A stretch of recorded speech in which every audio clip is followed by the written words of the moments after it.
আপনার ঘরের আর্থিক অবস্থা একদমই খারাপ হয়ে গেছে, শত্রুরা সব পিছনে লেগে আছে। আপনার ঘরের সদস্যদের দিন প্রতিদিন শরীর খারাপ হচ্ছে, শরীর খারাপ ঠিক হচ্ছে না এবং ব্যবসায় লস যাচ্ছে। ঘরে একে অপরের সাথে তালমিল ঠিক হচ্ছে না। এরকমটা যদি আপনার সাথেও ঘটে থাকে তাহলে শনিবার দিন করুন এই প্রতিকার। 2 দিনের মধ্যেই এর ফলাফল আপনি দেখতে পাবেন।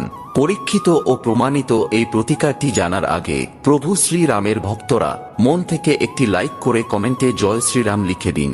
তো চলুন জেনে নেওয়া যাক।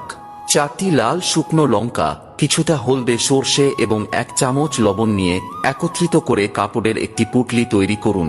তারপর শনিবার সন্ধ্যাবেলায় পুঁটলিটি আপনার প্রত্যেকটি ঘরের কোণাতে স্পর্শ করিয়ে পরের দিন অর্থাৎ রবিবার সন্ধ্যাবেলায় লোকেদের চোখের আড়ালে পুঁটলিটি 4 রাস্তার কোনো মোড়ে ফেলে দিন।